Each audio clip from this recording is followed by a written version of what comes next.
Hello नमस्कार दोस्तों, मैं हूं आपका होस्ट और दोस्त और आपका बहुत बहुत स्वागत है वाइस पाठशाला।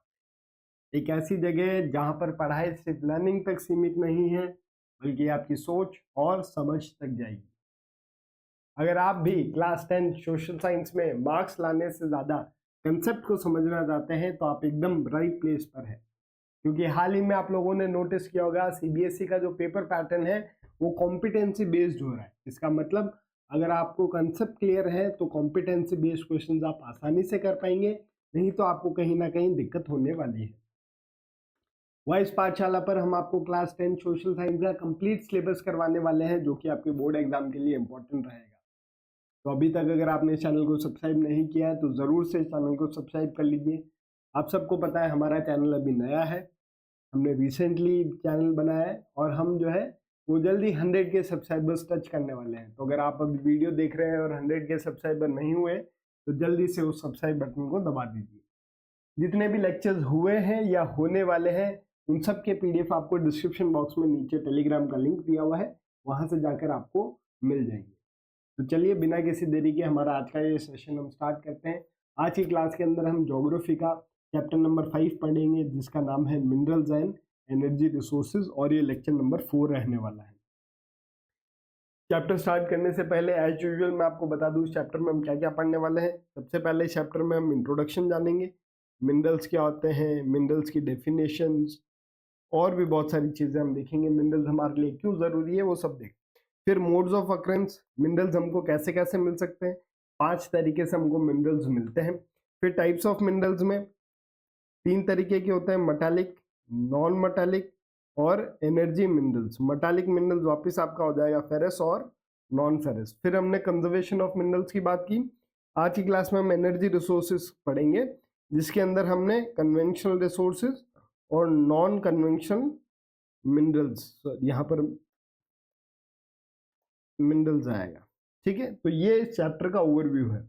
अगर अपन पिछले चैप्टर की बात करें तो हमने जो है वो एनर्जी मिनरल्स पढ़ना स्टार्ट किया था और उसमें हमने कन्वेंशनल मिनरल्स पढ़े थे। कन्वेंशनल जिसमें हमने कोल पढ़ा, पेट्रोल पढ़ा और हमने नेचुरल गैस पढ़ी।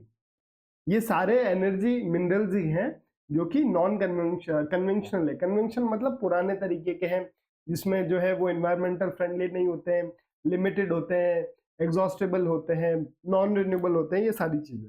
अब आज की क्लास के अंदर हम एनर्जी रिसोर्सेज के बारे में ही पढ़ेंगे, एनर्जी मिनरल्स के बारे में पढ़ेंगे। लेकिन आज की क्लास जो हमारी रहेगी उसमें हम नॉन कन्वेंशनल एनर्जी मिनरल्स के बारे में पढ़ेंगे। अब ये नॉन कन्वेंशनल एनर्जी मिनरल्स क्या होते हैं, इसका अगर आपको बेसिक डिफरेंस जानना है तो ये देख सकते हैं। कन्वेंशनल क्या होता है, पुराने तरीके के। नॉन कन्वेंशनल क्या है, नए तरीके के। जो कन्वेंशनल है वो लिमिटेड है, नॉन कन्वेंशनल अनलिमिटेड है। जो आपके कन्वेंशनल है वो आपके नॉन रिन्यूएबल है, नॉन कन्वेंशनल आपके रिन्यूएबल है। जो कन्वेंशनल है वो इन्वायरमेंटल फ्रेंडली नहीं है, नॉन कन्वेंशनल इन्वायरमेंटल फ्रेंडली है।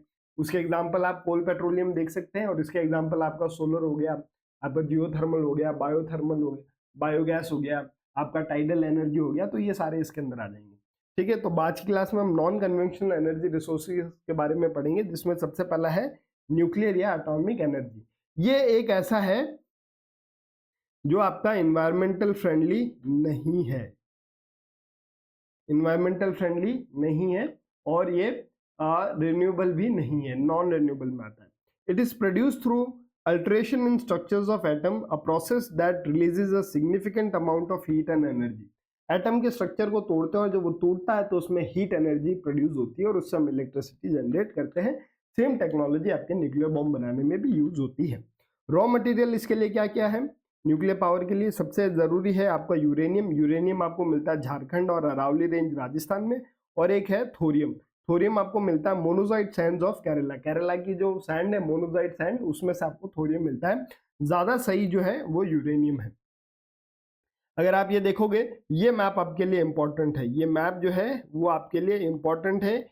1 मार्क्स का क्वेश्चन आपके एग्जाम में हर साल पूछा जाता है। आपको न्यूक्लियर पावर प्लांट लोकेट करने हैं। ये जैसे ये जो है थर्मल पावर है और जो ये जो बने हुए हैं लाल ट्रायंगल्स, ये आपके न्यूक्लियर प्लांट्स हैं, तो इनकी आपको लोकेशन पता होनी चाहिए। उसके बाद हम सोलर एनर्जी की बात करेंगे। सोलर एनर्जी क्या है, सनलाइट को कैप्चर करके और उसको हम हीट में कन्वर्ट करते हैं। India has a vast potential for tapping into solar energy due to location in tropical zone, क्योंकि इंडिया ट्रॉपिकल जोन में है तो सनलाइट खूब आती है, तो हम सोलर एनर्जी को आराम से बना सकते हैं। Photovoltaic technology plays a crucial role in converting sunlight directly into electricity, harnessing solar power efficiently.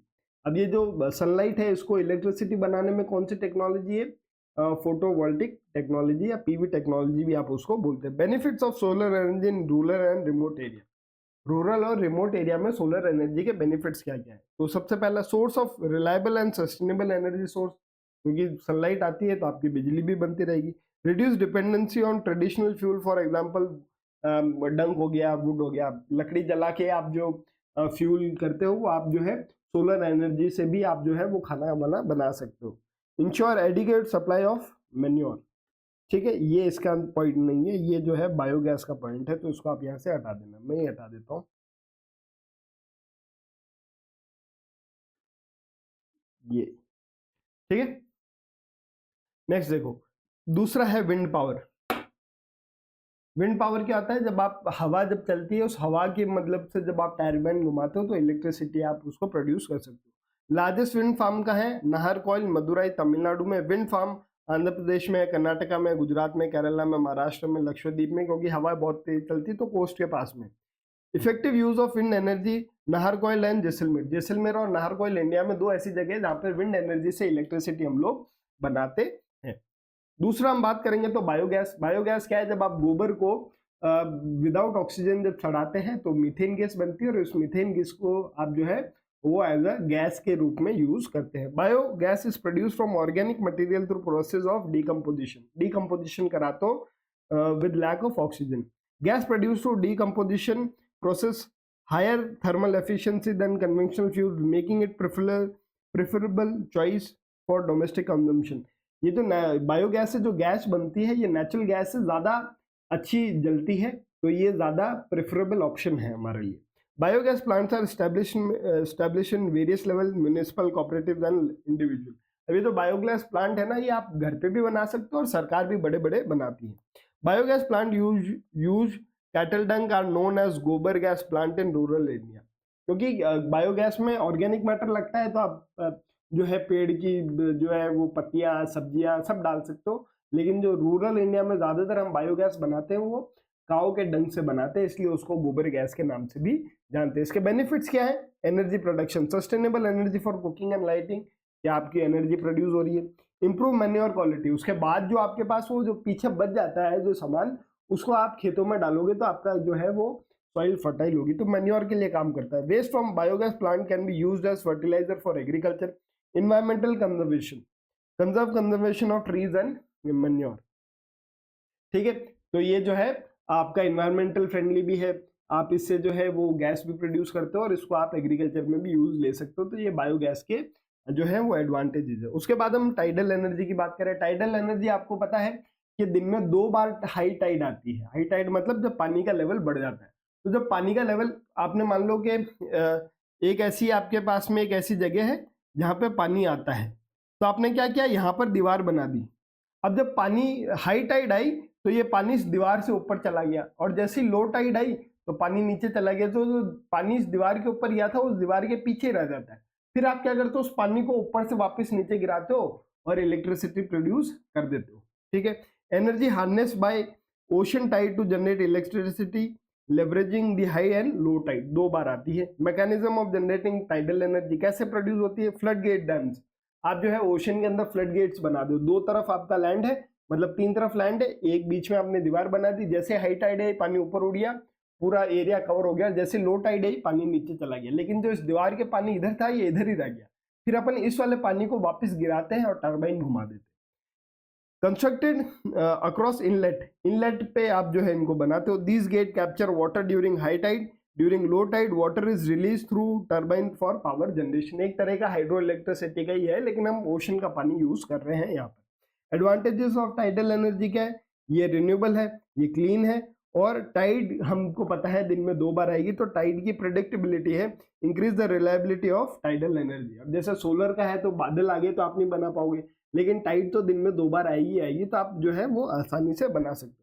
Potential sites कहाँ पर है इसकी, gulf of Khambhat and gulf of Kutch, gigantic plains of Sundarban region. आपका ये जो गुजरात वाला एक ये वाला रीजन है और एक ये वाला रीजन है, और जो इधर सुंदरबन डेल्टा वाला रीजन है, यहाँ पर आप जो है टाइडल एनर्जी को यूज कर सकते हो। यहाँ पर आप गेट बना सकते हो, यहाँ गेट बना सकते हो, और जो सुंदरबन डेल्टा है उसमें पानी को आप जो है वो रोक के यहाँ पे भी बना सकते हो। फिर हम बात करेंगे जियोथर्मल एनर्जी। जियोथर्मल एनर्जी क्या होती है, अर्थ के नीचे जैसे आपको पता है कि एस्थिनोस्फेयर है, वो एस्थिनोस्फेयर गर्म है, तो उसके टच में जो भी आता है वो गर्म हो जाता है, और जैसी चीज गर्म होती है वो ऊपर उठती है। तो कोई पानी अगर वहां पर उस लेवल पे गर्म हो गया तो वो पानी गर्म होके भाप के थ्रू बाहर आता है अर्थ सरफेस। तो जो वो भाप के थ्रू बाहर आता है, तो उस भाप को आप कन्वर्ट करके जो है वो टरबाइन घुमा सकते हो। It is a heat and electricity generated from earth interior heat. Earth के हम इंटीरियर हीट को यूज करते हैं, और वो जो भाप बाहर आती है उससे हम टरबाइन घुमाते हैं। It is a renewable and sustainable energy. Mechanism क्या है जियोथर्मल एनर्जी प्रोडक्शन का, earth temperature increases with depth. आप जैसे जैसे नीचे जाओगे अर्थ का टेम्परेचर बढ़ेगा, leading to high temperature at shallow depth in areas with geothermal gradient. जैसे जैसे आप नीचे जाओगे वैसे वैसे जो है वो टेम्परेचर बढ़ता जाएगा, और जियोथर्मल जो ग्रेडियंट है वो भी बढ़ता जाएगा। Ground water in such region absorb heat from surrounding rock, क्योंकि नीचे का पत्थर गर्म है, और उस पानी अगर किसी पत्थर के कांटेक्ट में आता है तो पानी गर्म हो जाता है, और गर्म होता है तो पानी ऊपर उठता है, और वो उसको अगर अर्थ से कोई सरफेस बाहर निकलता आने का तो वो पानी बाहर आता है, वो भाप के थ्रू बाहर आता है, फिर पानी बाहर आता है, तो उस भाप को आप जो है वो यूज कर सकते हो। Becoming hot water rises to earth surface, it can transform into steam. This steam is harness to drive turbines which is in turn generate electricity. और इंडिया में जियोथर्मल कहाँ पर है, आपको पहाड़ों में मिलेगा। Parvati valley near Manikaran, first geothermal site of India, Puga valley in Ladakh. तो जियोथर्मल हमारे पास 2 साइट्स निकल कर आती है। अब बात करते हैं कि हमको कंजर्वेशन ऑफ एनर्जी रिसोर्सेज क्यों करना है या कैसे करें। तो need for sustainable energy development, हमको एनर्जी रिसोर्सेज को हम कैसे बचा सकते हैं। जैसे आपको पता है हम कोयला भी जलाते हैं, पेट्रोलियम भी जलाते हैं, नेचुरल गैस भी जलाते हैं, तो ये खत्म हो रहा है, तो इनको बचाने की जरूरत है। आप कैसे बचाओगे, आप नॉन अल्टरनेटिव सोर्स पे जाओगे, जैसे नॉन कन्वेंशनल रिसोर्सेज हो गए, ठीक है। Energy consumption is rising, develop sustainable path of energy development, conservation and renewable energy. जैसे जैसे एनर्जी की डिमांड बढ़ रही है वैसे वैसे हमको कन्वेंशन से नॉन कन्वेंशनल की तरफ जाना पड़ेगा, नहीं तो एक टाइम होगा जब सारे कन्वेंशन खत्म हो जाएंगे और वो वापस से रिन्यू नहीं होते। तो आपको अभी से जो है वो ध्यान रखना है। India ranks low in term of energy efficiency, scope for energy usage and conservation. India अभी भी जो है एनर्जी कंजर्वेशन के अंदर बहुत लो है। हमारे पास स्कोप है कि हम एनर्जी को अच्छे से यूज करके उसको कंजर्व कर सके। स्ट्रैटेजीज फॉर एनर्जी कंजर्वेशन कैसे कर सकते हो आप, promotion of energy conservation and increase uses of renewable energy. कुल मिला के अपन जो है नॉन कन्वेंशनल मिनरल्स का जितना एनर्जी रिसोर्सेज का यूज करोगे उतना ज्यादा आपके लिए फायदेमंद रहेगा। फिर लास्ट है maximum energy saved is energy produce. अगर आप एनर्जी बचाओगे तो वो प्रोड्यूस करने जितना ही है, वही बोलते हैं ना, आप जितनी सैलरी कमा रहे हो और उतना खर्च कर रहे हो तो क्या मतलब।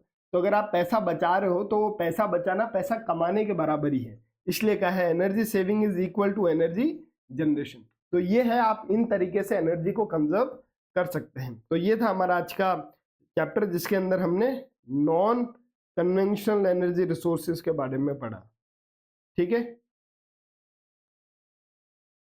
अब हम जो है वो हमारी नेक्स्ट क्लास जो है, नेक्स्ट लेक्चर हमारा जो आएगा वो आएगा फ्राइडे शाम 4 बजे। नेक्स्ट चैप्टर आपको कौन सा करना है आप जो है वो कमेंट करके बता सकते हैं, ताकि हम अगला चैप्टर वही करेंगे, ठीक है। अगर आपने हमारी प्लेलिस्ट नहीं देखी है तो सब सब्जेक्ट की प्लेलिस्ट बनी हुई है, सब्जेक्ट वाइज बनी हुई है, चैप्टर वाइज बनी हुई है, तो आप वो जाकर जरूर चेक कीजिए। और अगर अभी तक आपने चैनल को सब्सक्राइब नहीं किया है तो ज़रूर से चैनल को सब्सक्राइब कर लीजिए, क्योंकि हमारा चैनल अभी नया है, हम अभी ग्रो कर रहे हैं। अगर आप सब्सक्राइब करते हैं तो हमारा मनोबल बढ़ेगा और आपके लिए और ऐसा कंटेंट हम लाते रहेंगे। तो ये था हमारी तरफ से आज का ये लेक्चर। आई होप आपको ये लेक्चर पसंद आया होगा। अगर आपको ये पसंद आया तो ज़रूर से चैनल को लाइक कीजिए, शेयर कीजिए, सब्सक्राइब कीजिए। हम मिलते हैं आपको नेक्स्ट क्लास में, तब तक के लिए जय हिंद, जय भारत।